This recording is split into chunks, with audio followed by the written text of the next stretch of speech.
Hey guys, it's Andrew here with my colleague Ben.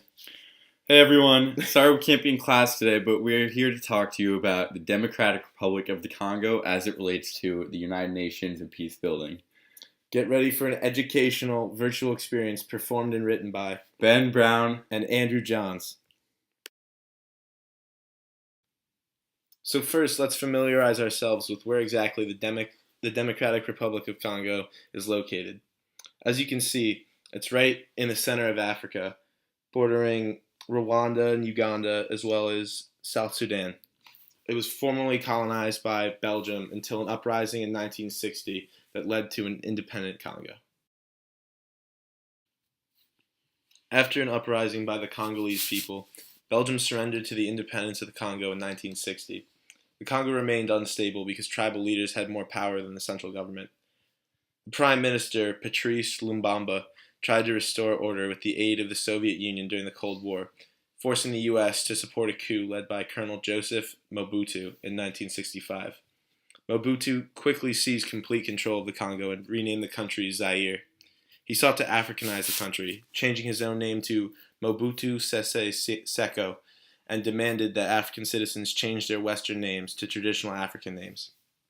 Mobutu repressed any opposition to his rule throughout the 1980s, but with his regime weakened in the 90s, Mobutu was forced to agree to a power-sharing government with the opposition party.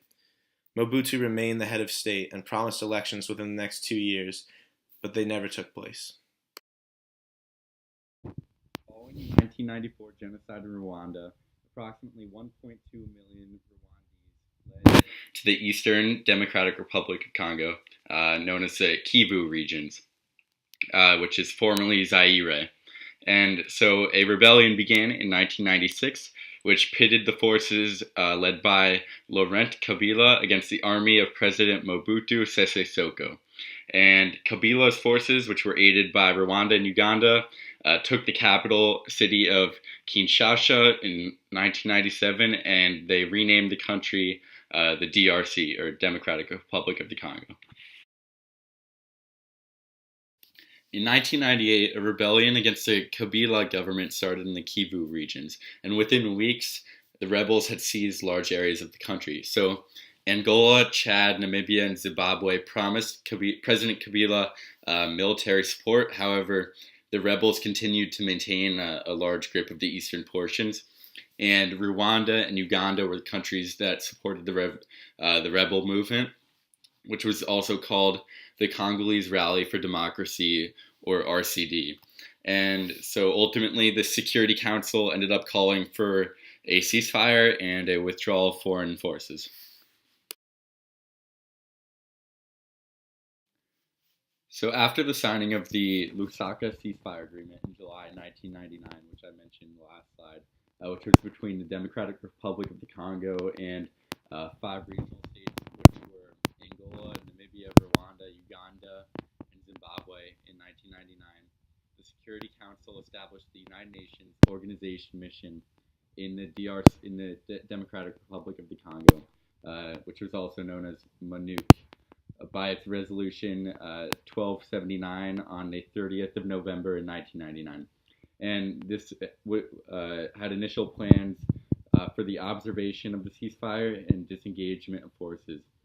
So later in a series of resolutions, the Council expanded the mandate of MONUC to the supervision of the implementation of the ceasefire agreement and additionally assigned multiple related tasks.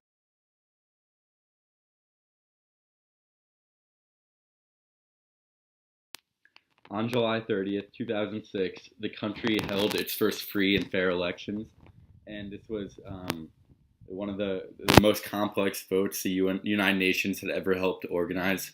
Voters ultimately elected a 500-seat National Assembly, as well as electing President Joseph Kabila, who was the son of late Laurent Kabila, and he was assassinated in 2001. And following the elections, MONUC remained on the ground and continued to implement multiple political, military, rule of law, and capacity building tasks, and continue to attempt to resolve ongoing conflicts in the DRC. On July 1st, 2010, the Security Council, by Resolution 1925, renamed MONUC the United Nations Organization Stabilization Mission in the Democratic Republic of the Congo, or MONUSCO, to reflect the new phase reached in the country. To date, it is the largest United Nations peacekeeping force in the world. The new mission was authorized to use all necessary means to carry out its mandate, relating, among other things, to the protection of civilians, humanitarian personnel, and human rights defenders under imminent threat of physical violence, and to support the government of the DRC in its stabilization and peace consolidation efforts. I'll give you guys a minute to take in the numbers here, but some of the highlights to point out is, first of all, the sheer number of personnel involved, and especially the number of troops involved. Looking at the fatalities, you can see that almost all the fatalities are either military or police members, meaning that there's a lot of conflict going on in this area. Also, the budget of 1.14 billion is one of the largest we've seen for peacekeeping missions like this.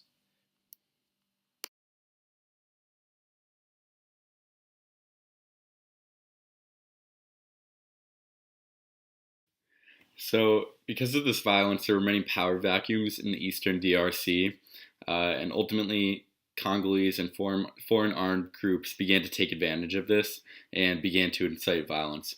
So, in 2012, North Kivu was a province that was kind of taken over, and this is an example of this cyclical violence. And so, about 220,000 people were displaced from their homes, as you can see in the photo on the right. And this was done by groups of rebels, and they began capturing towns and provinces in this province.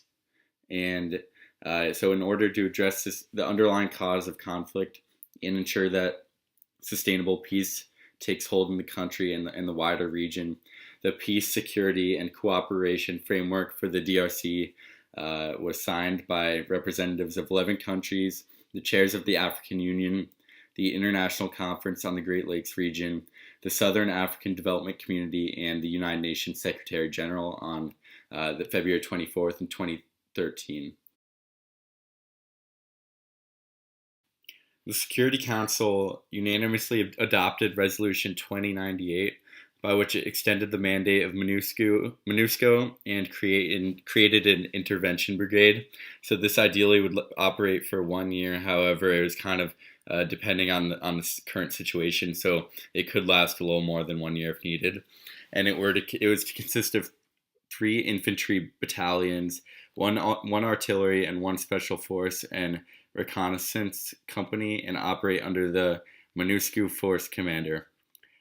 So this would ultimately contribute to reducing the threat posed by armed groups, and this resolution strongly condemned the 23rd of March movement, or M23, the Democratic Force of the Liberation of Rwanda, which is the FDLR, and the Lord's Resistance Army, also known as the LRA. On March 28th, 2014, the Security Council, by Resolution 2147, extended the mandate of MONUSCO until March 31st, 2015, and decided that the renewed mandate would also include MONUSCO's intervention brigade. At the same time, the Council noted the need for a clear exit strategy and decided that the mission's further reconfigurations and mandates should be based on the evolving situation and progress towards several objectives set out in accordance with its 3 priorities, which were protecting civilians, stabilizing the country, and supporting implementation of the Peace, Security, and Cooperation Framework for the Democratic Republic of the Congo and the region as a whole.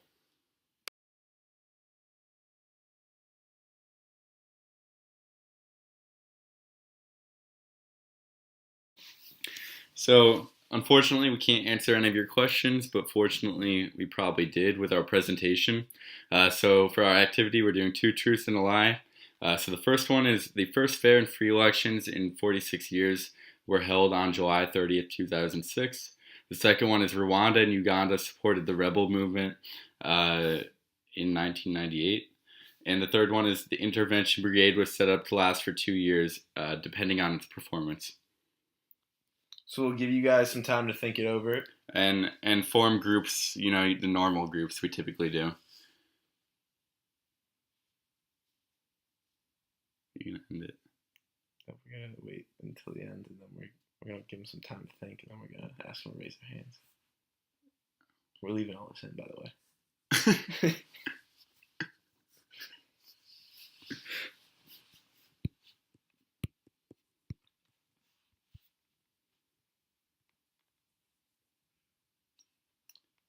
All right, so you guys probably have your answers now. So go ahead and raise your hand if you think the first one is a lie. Okay, now lower your hand and raise your hand if you think the second one is a lie. Interesting. And how about the third one? Okay, not too bad there. Not too bad there. Yes, you guys did pretty well there. So the first one's actually true, and so is the second one. The third one was actually a lie. Now we tricked a couple of you guys there. The intervention brigade was actually set up to last 1 year initially, and then was extended. All right, so here the first one is Rwanda genocide in 1995 caused 1.3 million people to flee to the Democratic Republic of Congo. Number 2, MONUSCO took over on July 1st, 2010. And number 3, MONUC was allowed to use any means necessary to carry out its mandate. All right, now, so we'll let you think for a couple seconds, and then, just form groups.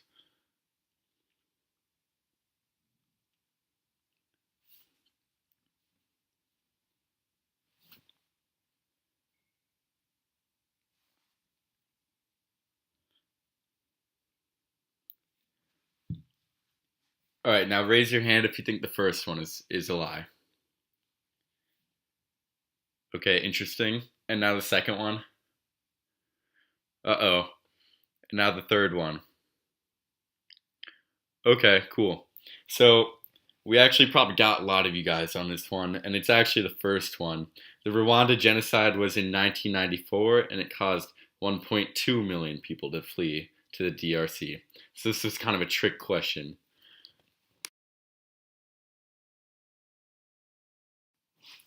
Okay, so lastly, our first one is the DRC was formerly called Zaire. Second, MONUSCO is the largest UN peacekeeping mission by number of personnel. And third, Colonel Mobutu allied with rebel groups to form a successful coup in 1965. So just take a moment to think about it, and we'll get back to you in a couple minutes. Couple seconds.